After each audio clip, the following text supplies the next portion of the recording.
பிஸ்மில்லாஹிர்ரஹ்மானிர்ரஹீம். அல்ஹம்துலில்லாஹ் வஸ்ஸலாத்து வஸ்ஸலாமு அலா ரசூலில்லாஹ். அம்மா பஅத். கண்ணியத்துக்குரிய மாணவர்களே, அனைவருக்கும் அஸ்ஸலாமு அலைக்கும் வரஹ்மத்துல்லாஹி வபரகாத்துஹு.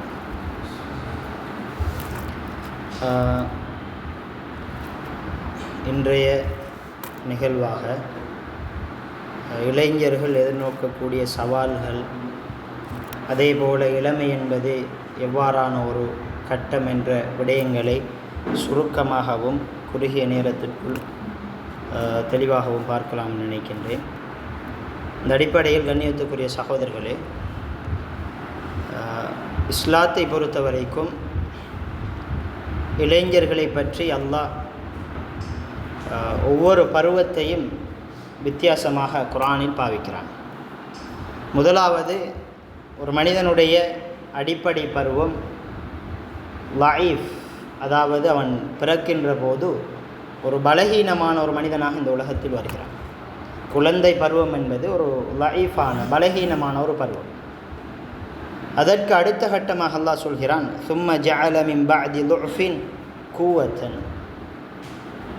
இளமை பருவம், அதாவது பலமுள்ள பருவம். குவத் என்று சொன்னால் பலத்துக்கு பாவிக்கக்கூடிய ஒரு சொற்பிரயோகமாக இருக்கிறது. அல்லாஹ் இந்த இளமை பருவத்தை அல்லாஹ் ரப்பல் ஆலமீன் பாவிக்கின்ற போது பலம் பொருந்திய குவத் என்று சொல்லக்கூடிய இந்த சொற்பிரயோகத்தை கொண்டு எங்கள் எல்லோரையும் பார்த்து அல்லாஹ் சொல்லுகிறான். அதே போல் அடுத்த கட்டமாக சும்ம ஜஅல மின் பஅதி குவத்தின் லஅஃபன் வஷைபன், அதாவது முதுமை பருவம். இந்த மூன்று பருவத்திலும் அல்லாஹ் பாவிக்கக்கூடிய குவத்தன் என்று பலம் பொருந்திய ஒரு பருவம்தான் எங்களுடைய இளமை பருவம் என்பதை நாங்கள் தெளிவாக முதலாவது விளங்கிக் கொள்ள வேண்டும். கண்ணியத்துக்குரிய சகோதரர்களே, அல்லாஹ் சுப்ஹானஹு தஆலா பொதுவாக இந்த உலகத்தை, மனிதன் என்ற படைப்பையும் இந்த உலக படைப்பு என்று இரண்டு வகையான படைப்பை படைத்திருக்கிறான். பொதுவாக உலகத்தை நாங்கள் பார்க்கின்ற போது உலக படைப்புகள் அனைத்தும் அல்லாஹுடைய வரம்பை மீற முடியாது. அல்லாஹுடைய அந்த வரம்புக்குள் தான் சுழன்று கொண்டு இருக்க வேண்டும். அதற்கு ஒரு சாய்ஸ் பாத், ஒரு தேர்வு செய்யக்கூடிய ஒரு பாதை கிடையவே கிடையாது.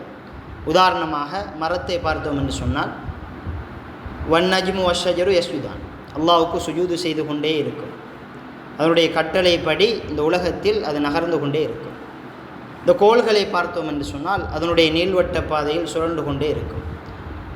அதே போல் உலகத்துடைய அனைத்து படைப்புகளும் அல்லாஹுடைய கட்டளைக்கு முழுமையாக அடிபணிந்தே ஆக வேண்டும் என்பது நியதி, அதுதான் உண்மை. ஆனால் மனிதனுக்கு அப்படி கிடையாது. மனிதன் அவன் தேர்வு செய்யக்கூடிய, அவனுக்கு நல்ல முறையிலும் அவன் பயணிக்க முடியும், அல்லாஹை மறுத்தும் அவன் செயற்பட முடியும். அல்லாஹ் அதை பற்றி குர்ஆனில் சொல்லுகின்ற போது, இம்மா ஷாக்கிரன் வ இம்மா கஃபூரா, இந்த உலகத்தில் ஒரு நன்றி உள்ளவனாகவும் வாழ முடியும், அல்லது அல்லாஹுவை மறந்து அல்லாஹுக்கு எதிராக அல்லாஹுவை நிராகரித்தும் வாழ முடியும். இந்த இரண்டும் அவனுக்கு தேர்வு செய்ய முடியும் என்பதை எங்களுக்கு குர்ஆனில் அல்லாஹ் சொல்லி காட்டுகிறான். ஆகவே தான் கண்ணியத்துக்குரிய சகோதரர்களே, இமாம்கள் பெரும்பாலானவர்கள் சொல்லுகின்ற போது, இந்த ஒரு மனிதன் நன்றி உள்ள நன்றி கெட்ட இந்த இரண்டு பாதையில் ஒரு பாதையை தெரிவு செய்கின்ற ஒரு மிக முக்கியமான ஒரு கட்டம்தான் இந்த இளம் பருவம் என்று. சிறு பருவத்தில் அவனுக்கு தேர்வு செய்ய முடியாது, அவன் பலகீனமாக இருப்பான். முதுமையில் அவனுக்கு சரியான முறையில் தேர்வு செய்தாலும் அதை ப்ராக்டிக்கலாக தன்னுடைய வாழ்க்கையில் செயல்படுத்துவது என்பது மிக ஒரு சவாலான ஒரு விடயம். ஆனால் இளமை பருவத்தில் தான் ஒரு இளைஞன் இந்த உலகத்தில் அவன் சீரான ஒரு பாதையை தெரிவு செய்ய முடியும். அதே போல் அல்லாஹுவால் நிராகரிக்கப்பட்ட, அல்லாஹுவால் வெறுத்தொதுக்கப்பட்ட அந்த பாதையும் தெரிவு செய்ய முடியும். கண்ணியத்துக்குரிய சகோதரர்களே, மாணவர்களே, எங்களுக்கு ரமலான் எங்களை முன்னோக்கி கொண்டு வருகிறது. ரமலானுடைய நோக்கம் இறை உணர்வை இந்த உலகத்தில் பதிப்பது என்பதுதான். இறை உணர்வு என்பதை நாங்கள் தெளிவாக விளங்கிக் கொள்ள வேண்டும். இந்த உலகத்தில் நாங்கள் வந்ததிலிருந்து இந்த உலகத்தில் நாங்கள் செய்கின்ற ஒவ்வொரு செயலையும் அல்லாஹுடைய எண்ணத்தோடு அல்லாஹுடைய சிந்தனையோடு ஒவ்வொரு நிமிடத்தையும் கடப்பதென்பது தான் இறை உணர்வு என்பதை நாங்கள் தெளிவாக விளங்கிக் கொள்ள வேண்டும். ஒரு மனிதன் பொருளாதாரத்தில் ஈடுபடுகிறான். அந்த மனிதன் பொருளாதாரத்தில் ஈடுபடுகின்ற போது அதில் அவனுடைய சிந்தனை அல்லாஹுடைய சிந்தனையை கொண்டு அவன் அதில் ஈடுபட வேண்டும். ஒரு கல்வியில் அவன் செல்கிறான் என்று சொன்னால் அல்லாஹுடைய சிந்தனையோடு அவன் பயணிக்க வேண்டும். ஏனைய ஒவ்வொரு விடயங்களிலும் அவன் அல்லாஹுடைய சிந்தனையில் பயணிப்பதென்பது தான் தக்வா, இறை உணர்வு. இந்த இளமை பருவத்தில் இறை உணர்வு என்பது மிக முக்கியமான ஒரு விடயம். ஏனென்று சொன்னால் எங்களுடைய எதிர்காலத்தை தீர்மானிப்பது, அது மாத்திரமல்ல மறுமையுடைய வாழ்க்கையை தீர்மானிப்பது கூட இந்த இளமைதான்.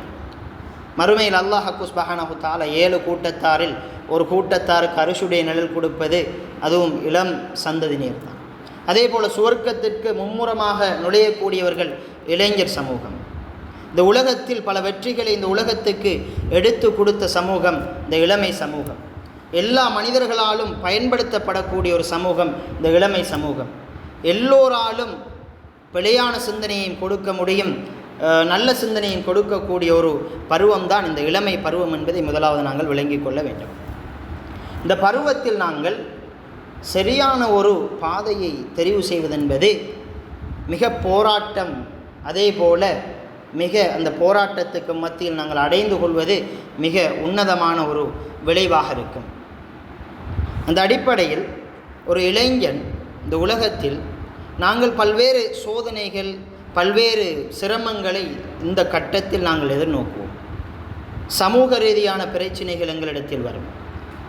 இன்று எங்களுடைய பிரதேசத்தை நாங்கள் பார்க்கின்ற போது எங்களுடைய பிரதேசம் பல்வேறுபட்ட பிரச்சினைக்குள் மாட்டிக்கொண்டிருக்கிறது.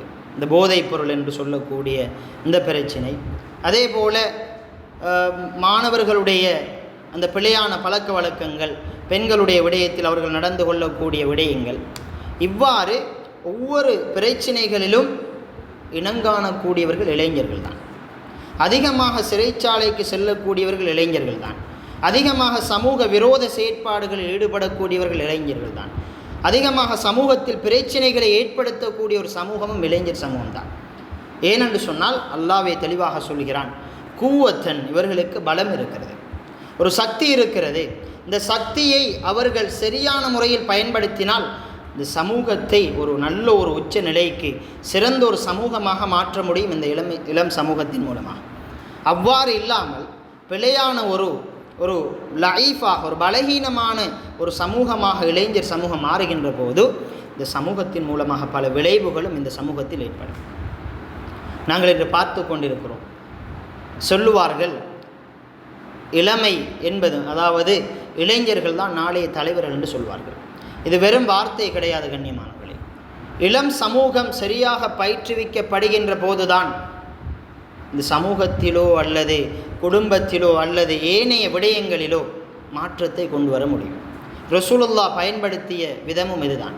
அல்லாஹுடைய தூதருடைய முதலாவது தஅவாவுடைய அந்த களத்தில் முன்னின்றவர்கள் இளைஞர்கள். அபூபக்கர் சித்திக் ரலியல்லாஹு அவர்களாக இருக்கலாம், ஹதீஜா ரலியல்லாஹு அவர்களாக இருக்கலாம், ஆயிஷா ரலியல்லாஹு அவர்களாக இருக்கலாம், ஏனைய சஹாபாக்கள் ஸைத் இப்னு சாபிதாக இருக்கலாம். எல்லா சஹாபாக்களும் இளம் வயது உள்ள சஹாபாக்கள் தான். இவர்கள் மூலமாகத்தான் ஒரு பண்பட்ட ஒரு சமூகத்தை ரசூலுல்லாஹ் உருவாக்கினார்கள். முதலாவது கண்ணியத்துக்குரிய சகோதரர்களே, எங்களுடைய வாழ்க்கை அடிமட்டத்திலிருந்து நாங்கள் மாற வேண்டும் என்று சொன்னால் முதலாவது பண்பாடுள்ள இளைஞர்களாக நாங்கள் உருவாக வேண்டும். கல்வி என்பது எங்களுடைய வாழ்க்கையை மாற்றப்போவது என்பதில் மிக குறைவான ஒரு பங்கு தான் செலுத்த முடியும். கல்வியோடு சேர்ந்த பண்பாடு தான் எங்களுடைய வாழ்க்கையை தெளிவாக மாற்றும். ஏனென்று சொன்னால் ரசூலுல்லாஹ் அனுப்பப்பட்ட அந்த சமூகம் இருக்கிறதே, இது மிகப்பெரிய ஜாஹிலியா சமூகம். கல்வியில் கிடையாது கண்ணியமான. அவர்களை இந்த உலகத்தில் அரபு இலக்கியத்தில் அவர்களை அடிப்பதற்கு இந்த உலகத்தில் யாரும் கிடையாது. அந்த அளவுக்கு இலக்கியத்தில் மிக துறை சார்ந்தவர்கள். இவர்களிடத்தில் இருந்த பிரச்சனை என்னென்றால் பண்பாடு கிடையாது. இவர்கள் கல்வியை சுமந்திருந்தார்கள். ஆனால் இவர்களுடைய வாழ்க்கை மிக மோசமான பழக்க வழக்கங்களோடு, பண்பாடு இல்லாமல், விபச்சாரம், சூது, போதை, கொலை இவ்வாறான பல சவால்களில் இவர்கள் வாழ்ந்தார்கள். பண்பாடுகளை முழுமையாக இழந்தார்கள். இப்படிப்பட்ட ஒரு சமூகத்துக்கு தான் ரசூலுல்லாஹ் அனுப்பப்பட்டார்கள். முதலாவது கண்ணியத்துக்குரிய சகோதரர்களே, அல்லாஹுடைய தூதர் சொன்னார்கள், இன்னமா புஇத்து லியுத்தமிம மகாரிமல் அஹ்லாக். இந்த உலகத்துக்கு அனுப்பப்பட்டது நான் பண்பாட்டை பூர்த்தி செய்வதற்காக வேண்டி. ரசூலுல்லாஹ் முதலாவது வந்து செய்த வேளை அந்த ஜாஹிலியா சமூகத்திடத்தில் அங்கு இருந்த பிழையான சிந்தனை உள்ள அந்த இளைஞர்களை அடையாளம் கண்டு அவர்களுக்கு பண்பாடுகளை, அவர்கள் இந்த போகின்ற பாதை பிழையான பாதை, இது சரிவராத பாதை, அல்லாஹுடைய பாதைக்கு திரும்புங்கள், இது போதை என்பது உங்களை நரகத்துக்கு இட்டுச் செல்லும், உலகத்தில் உங்களுக்கு நோய்களை ஏற்படுத்தும், உலகத்தில் சமூக விரோத செயற்பாடுகளில் ஈடுபடுத்தும், ஆகவே இதிலிருந்து நீங்கள் விலக வேண்டும். விலகி அல்லாஹுடைய பாதை, அல்லாஹுடைய அந்த வழியில் நீங்கள் செல்லுகின்ற போதுதான் உங்களுடைய எதிர்காலம் மாறும் என்பதை ரசூலுல்லாஹ் மாற்றிய பிறகு இந்த உலகத்தில் இன்றும் கூட நாங்கள் அவர்களை பற்றி பெருமையாக பேசி கொண்டிருக்கிறோம். அவர்கள் மூலமாக உருவாக்கப்பட்ட ஹலீஃபாக்களை பற்றி பெருமையாக பேசி கொண்டிருக்கிறோம். ஏனைய அந்நிய சமூகம் இவர்களைப் போல இந்த உலகத்தில் மனிதர்கள் உருவாக வேண்டும் என்ற ஒரு எண்ணத்தோடு நாங்கள் பல வார்த்தைகளை, புத்தகங்களை, ஏனைய வழிமுறைகளில் நாங்கள் கேட்டுக்கொண்டே இருக்கிறோம்.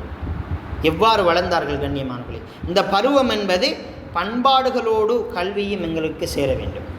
அதனால் தான் அல்லாஹ் குர்ஆனில் சொல்லுகின்ற போது, இக்ரா பிஸ்மி ரப்பிக்கல்லதி ஹலக், நீங்கள் வாசியுங்கள், படியுங்கள், ஓதுங்கள், அல்லாஹை மறந்த நிலையில் இருக்கக்கூடாது. அல்லாஹுவை ஞாபகப்படுத்திய அந்த நிலையில்தான் உங்களுடைய வாசிப்பு, உங்களுடைய கற்றல், உங்களுடைய ஏனைய கல்வி செயற்பாடுகள் அமைய வேண்டும். இது ரெண்டும் இணைகின்ற போதுதான் உங்களுடைய வாழ்க்கையுடைய பிரகாசம் உங்களுக்கு பிரகாசமாக இருக்கும், வாழ்க்கை பிரகாசமாக இருக்கும். உங்களுடைய லைஃப் ஒரு சேஞ்சை, உங்களுடைய வாழ்க்கை ஒரு மாற்றத்தை வேண்டி நிற்கும் என்பதை அல்லாஹுடைய தூதர் இந்த உலகத்தில் எங்களுக்கு காட்டி தந்தார்கள். ஆகவே தான் நாங்கள் உலமாக்கள் மாத்திரம் இந்த உலகத்தில் இஸ்லாத்தை சொல்லி, இஸ்லாத்தை படித்து, இஸ்லாத்தை தன்னுடைய வாழ்க்கையில் எடுத்து நடப்பதற்கு வந்தவர்கள் கிடையாது. இந்த உலகத்தில் அல்லாஹுவை ஏற்றுக்கொண்ட ஒவ்வொரு மனிதனும் இஸ்லாத்தை ஏற்றுக்கொண்டவர். ஒரு வைத்தியத்துறையில் ஒரு மனிதர், ஒரு மாணவர் போகிறார் என்று சொன்னால் அவர் வைத்தியராக மாத்திரம் இருந்து விட முடியாது. வைத்தியத்துறை சம்பந்தமாக குர்ஆன் ஹதீஸ் என்ன விடயத்தை சொல்கிறதோ அதை பற்றி படிக்க வேண்டும். இஸ்லாத்தை வைத்தியத்துறையின் மூலமாக அவர் முன்வைக்க வேண்டும் என்று எங்கள் எல்லோருக்கும் தெரியும். நாங்கள் ஒரு முன்மாதிரி மிக்க ஒரு வைத்தியராக நாங்கள் மாறுகின்ற போது போதை என்று சொல்லக்கூடிய மிகப்பெரிய ஒரு பிரச்சனையை இல்லாமக்க முடியும். எங்களால் தான் முடியும். அது ஒரு வைத்தியருக்கு தெரியும் அந்த போதையை பாவிப்பதால் எவ்வளவு பிரச்சனை ஏற்படுகிறது. அந்த பிரச்சனைகளை சமூகத்திடத்தில் வெளிப்பூட்டுகின்ற போது போதை பிரச்சனை என்பது குறைவடைவதற்கு இந்த இளைஞர்கள் மூலமாகத்தான் அது முடியும் என்பதை நாங்கள் முதலாவது விளங்கிக் கொள்ள வேண்டும்.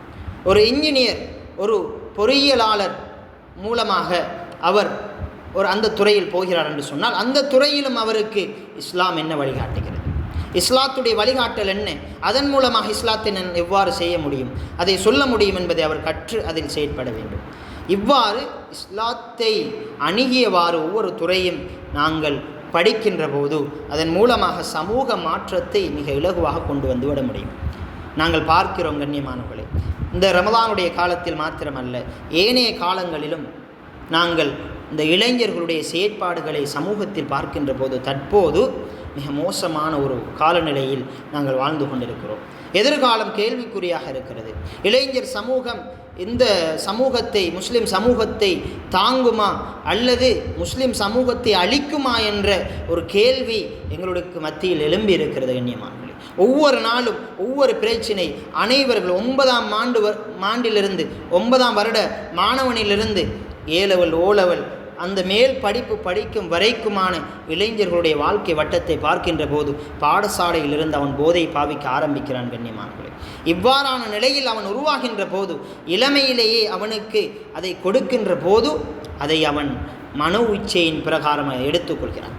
அது இயல்பாக இருக்கிறது. அல்லாஹ்வே குர்ஆனில் சொல்லுகின்ற போது ஒரு விடயத்தை எங்களுக்கு தெளிவாக சொல்கிறான். இந்த மனோ இச்சை இருக்கிறதே, இந்த மனோ இச்சையை சில மனிதர்கள் கடவுளாக எடுத்திருக்கிறார்கள். மனித்தஹத இலாஹன், கடவுளுடைய அந்தஸ்துக்கு வைத்திருக்கிறார்கள். மன இச்சை பிழையான வழியில் ஏவினால் பிழையை செய்வார்கள், நல்ல வழியில் ஏவினால் நல்லதை செய்வார்கள், பிழையை தூண்டினால் பிழையை செய்வார்கள். மன இச்சையை ஒரு கடவுளுடைய அல்லாஹுடைய அந்தஸ்துக்கு எடுத்து இந்த உலகத்தில் வாழக்கூடிய மனிதர்களும் இந்த உலகத்தில் இருக்கிறார்கள். ஆகவே அவர்களுடைய மன இச்சை பிழையான முறையில் தூண்டப்படுகின்ற போது, பிழையான முறையில் வழிநடாத்தப்படுகின்ற போது, பிழையான சிந்தனைகள் உள்வாங்கப்படுகின்ற போது அதன் பிரகாரம் சாய்வதென்பது மிக இலகுவான விடயம். இந்த வயதில் துடிதுடிப்பான வயது, எல்லா விடயத்தையும் சாதிக்க முடியும் என்ற ஒரு உயிரோட்டம் உள்ள ஒரு மிக வேகமாக செயற்படக்கூடிய ஒரு பருவம்தான் இந்த பருவம். கண்ணியமானவர்களே, இஸ்லாம் ஒரு குவத், அதாவது பலம் என்று சொல்லக்கூடிய ஒரு வார்த்தையை பிரயோகிக்கிறது. இந்த பலத்தை நாங்கள் சரியாக பயன்படுத்தினால், இஸ்லாத்தின் பிரகாரம் நாங்கள் பயன்படுத்தினால் நல்ல இந்த உலகத்திலும் அருமையிலும் வெற்றி அடைய முடியும். அதனால் தான் ரசூலுல்லாஹ் சொன்னார்கள், எகுத்தனிம் ஹம்சன் கபில ஹம்ஸ், 5 விடயங்கள் வருவதற்கு முன் 5ஐ பயன்படுத்தி கொள்ள வேண்டும். அதில் மிக முக்கியமான ஒன்று, முதுமை வருவதற்கு முன் இளமையை சரியாக பயன்படுத்தி கொள்ள வேண்டும். இளமை என்பது தப்பி போனால் அது மீண்டும் திரும்ப வராது. இளமை என்பது எங்களுடைய வாழ்க்கை கட்டத்தில் இளமை பருவம் தப்பிவிட்டது என்று சொன்னால், நாங்கள் இளமை பருவத்தில் இழந்ததை இட்டு அதிகமாக கவலைப்படக்கூடிய வயோதிபம் வந்துவிடும். இளமையில் ஒருவர் வெறுமனே நாங்கள் இயற்கையாக யோசிக்கின்ற போது, ஒரு மனிதன் இளமையில் தொழிலும் செய்யாமல் இந்த உலகத்தில் வெறுமனே வாழ்ந்து கொண்டு இருக்கிறார். முதுமை வருகிறது, இவருக்கு பொருளாதார வசதி கிடையாது. அவர் யோசிக்கிறார், நான் என்னுடைய இளமையை நல்ல முறையில் கழித்திருக்கலாமே. அல்லது ஒரு மனிதன் இளமையை போதையில் பாவித்துவிட்டு ஒரு ஒரு நோய் வருகிறது, நோய் வருகின்ற போது யோசிக்கிறான், நான் இளமையை சரியான முறையில் பயன்படுத்திக்கலாமே. அல்லாஹுடைய இந்த ரமலானுடைய மாதத்தில் மிக மோசமாக கழித்துவிட்டு ரமலான் முடிந்ததற்கு பிறகு அந்த ஒரு உணர்வு வருகின்ற போது லைலத்துல் கத்ருடைய இரவை நான் அடைந்திருக்கலாமே, நன்மையை பெற்றிருக்கலாமே. இவ்வாறான உணர்வு இளமை பருவத்தில் வருகின்ற போது நாங்கள் அதில் உறுதியாக இருந்தால்தான் நாங்கள் முதுமையை இன்பத்தோடு அனுபவிக்க முடியும். அவ்வாறு இல்லாமல் இளமையை வெறுமனே சேட்டைகளோடு, இளமையை வெறுமனே அல்லாஹ் வெறுக்கின்ற விடயங்களோடு, பிரச்சனைகளோடு, குழப்பங்களோடு நாங்கள் இளமையை கழிக்கின்ற போது எங்களுடைய இளமை மிகவும் மோசமான ஒரு வரலாற்று சம்பவத்தை இந்த உலகத்தில் ஏற்படுத்திவிடும். நாங்கள் முதுமையான பிறகு நாங்கள் முயற்சி செய்வோம், முயற்சிக்கு எந்த ஒரு பிரதிபலனும் கிடையாது. இளமையில் சாதிக்க முடியும் என்பது வரலாற்று சம்பவங்கள் மூலமாக நாங்கள் விளங்கிக் கொள்ள முடியும். இஸ்லாமிய வரலாற்று வீரர்களை பாருங்கள் கண்ணியமானவர்களே, வீரர்களை தாரிக் பின் ஜியாத் ஸ்பெயினை கைப்பற்றியவர், ஒரு இளைஞர். முஹம்மது அல் காசிம் என்று சொல்லக்கூடியவர் இந்தியாவை கைப்பற்றியவர். இவர் ஒரு இளைஞர். உமர் அலி அல்லாஹ் அவர்கள் ஒரு அந்த இளமை பருவத்தில் இருந்தே வளர்ந்து வந்து இந்த ஆட்சியில் ஒரு மிக ஸ்ட்ராங்கான ஒரு உறுதித்தன்மையோடு அந்த ஆட்சியில் பதவியில் இருந்தார். இந்த உலகத்தில் மிக அனைத்து பகுதிகளையும் தன்னுடைய கட்டுப்பாட்டுக்குள் வைத்து கொண்டு மிக பல சாதனைகளை உருவாக்கியவர். அது மாத்திரமல்ல, இப்ராஹிம் அலைஹிஸ்ஸலாம் அவர்கள் நபிமார்களை பார்க்கின்ற போது இப்ராஹிம் அலைஹிஸ்ஸலாம் அவர்கள் இளம் வயதில்தான் தனி இளைஞனாக நின்று அங்கு சமூகத்தில் இருந்த அந்த பிரச்சனைகளை, இந்த சிலை வணக்கத்தை இல்லாமலாக்க வேண்டும் என்று தனி இளைஞனாக நின்று அதை சாதித்தார். மூசா அலைஹிஸ்ஸலாம் அவர்கள் ஃபிரௌன் என்று சொல்லக்கூடிய கொடிய, இந்த உலகத்திலேயே மிக பெரிய கொடிய ஒரு மனிதனாக வர்ணிக்கப்படக்கூடிய இந்த ஃபிரௌனிடத்தில் எல்லோரும் பயப்படுவார்கள். ஆனால் மூசா அலைஹிஸ்ஸலாம் அவனுக்கு முன்னின்று பேசினார். இது இளமையின் துடைப்பு கண்ணியமானவர்களே. இவ்வாறு இளமை என்பது சாதிப்பதற்கு எங்களுக்கு மிக ஒரு வழி. இளமையை நாங்கள் நல்ல முறையில் சாதிக்க முடியும், நல்ல முறையில் திட்டமிட முடியும். திட்டமிட்டு செயற்படுகின்ற போதுதான் இளமையை நாங்கள் வெற்றிகரமாக அடைந்து கொள்ள முடியும். அவ்வாறு இல்லாமல் இளமையை நாங்கள் வீணாக கழித்தோம் என்று சொன்னால் எங்களுடைய முதுமையும் கேள்விக்குறியாக மாறிவிடும், இளமையும் கேள்விக்குறியாக மாறிவிடும். நாங்கள் சரியான முறையில் இந்த உலகத்திலும் தண்டிக்கப்படுவோம், மறுமையிலும் தண்டிக்கப்படுவோம். எங்களுடைய இந்த உலகத்தில் அல்லாஹ் ரப்புல் ஆலமீன் 2 வகையாக எங்களை பற்றி சொல்கிறான். இந்த உலகத்தில் இந்த பிள்ளைகள் என்ற இந்த இளைஞர்கள் 2 வகையாக இந்த உலகத்தில் இருப்பார்கள். ஒன்று ஃபித்னாவாக இருப்பார்கள், சோதனையாக இருப்பார்கள், இந்த சமூகத்துக்கு சோதனையாக இருப்பார்கள், பெற்றோருக்கு சோதனையாக இருப்பார்கள், தனி மனிதர்களுக்கு சோதனையாக இருப்பார்கள். இந்த உலகம், இந்த பூமியில் இவன் இருக்கக்கூடாது என்று நினைக்கும் அளவுக்கு சமூகம் யோசிக்கும். இது ஃபித்னாவாக இந்த உலகத்தில் இளைஞர்கள் சுத்துகின்ற போது. அதே போல ரஹ்மத்தாக, ஒரு கண்குளிர்ச்சியாகவும் இந்த உலகத்தில் இருப்பார்கள் என்று அல்லாஹ் குர்ஆனில் சொல்கிறான்.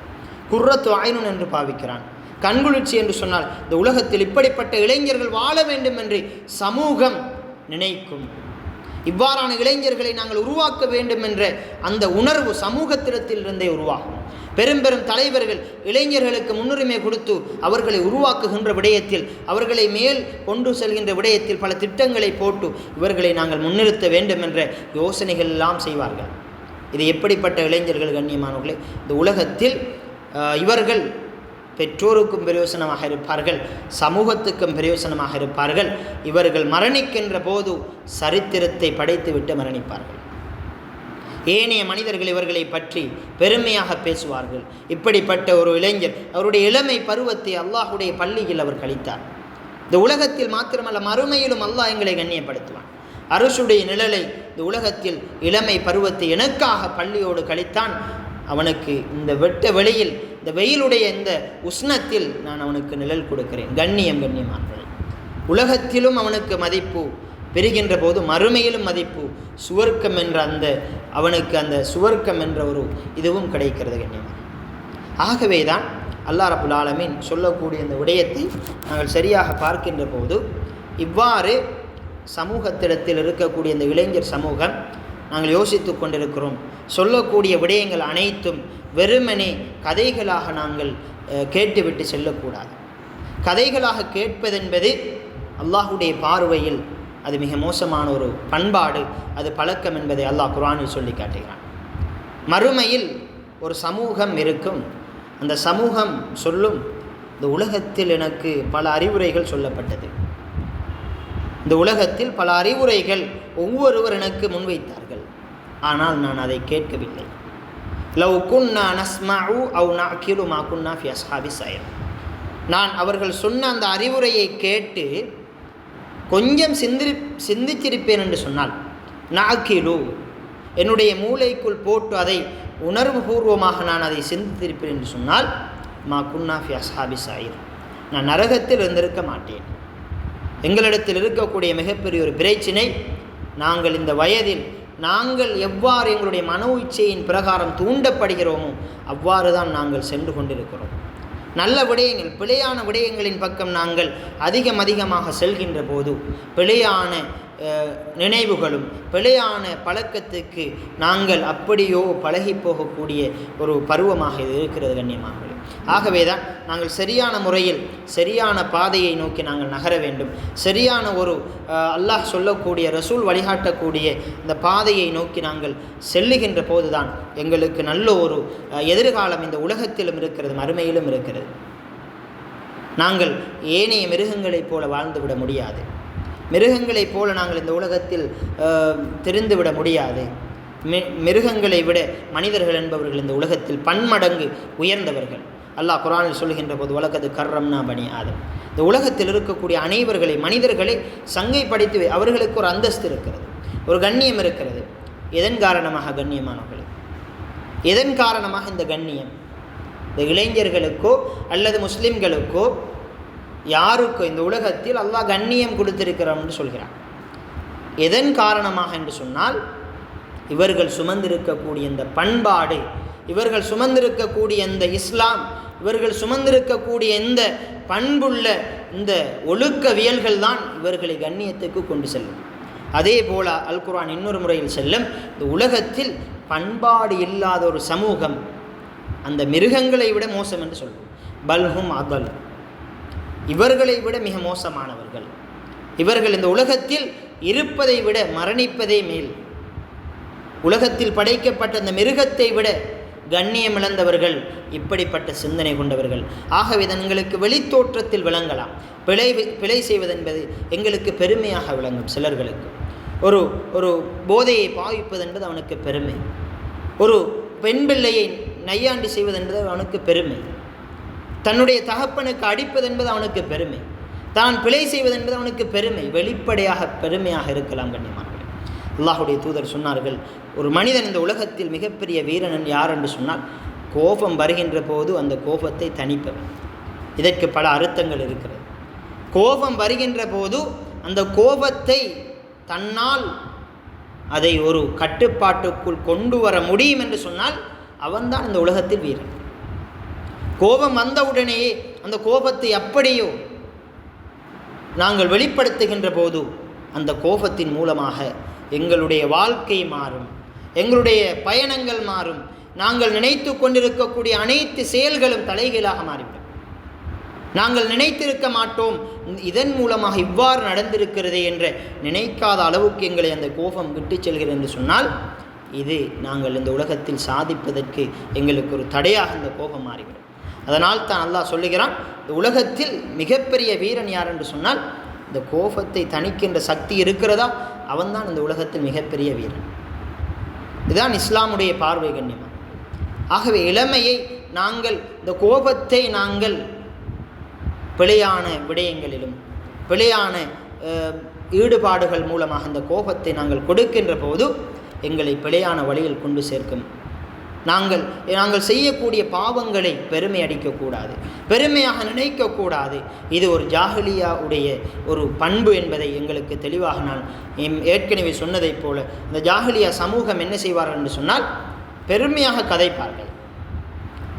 நீங்கள் மரணித்து பார், உன்னுடைய மண்டையோட்டை எடுத்து நான் அதில் மதுவை ஊற்றி அதை நான் அருந்துவேன் என்று பெருமையாக சொல்லி அதை அருந்தியும் காட்டுவார்கள்.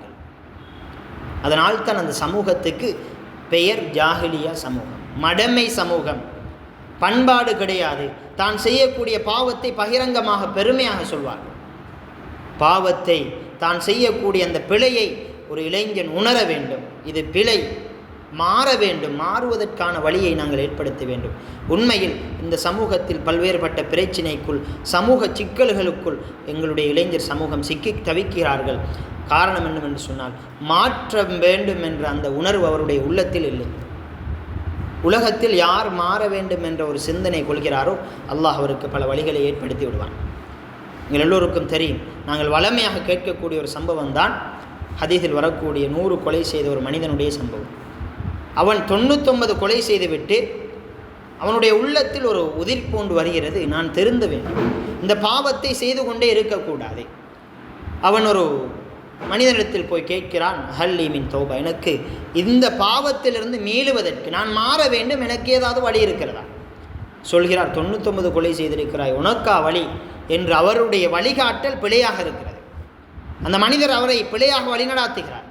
மாற வேண்டும் என்ற அந்த உணர்வோடு அந்த வந்த மனிதனை அவர் சொல்லக்கூடிய அந்த மனிதர் வழிநடாத்தக்கூடிய அந்த மனிதர், உனக்கு 99 கொலை செய்திருக்கிறாய், உன்னையா மன்னிப்பது என்று கேட்டவுடன் அந்த பிழையான சிந்தனையை கொடுக்கின்ற போது அந்த இடத்திலே அவரையும் கொலை செய்கிறான்.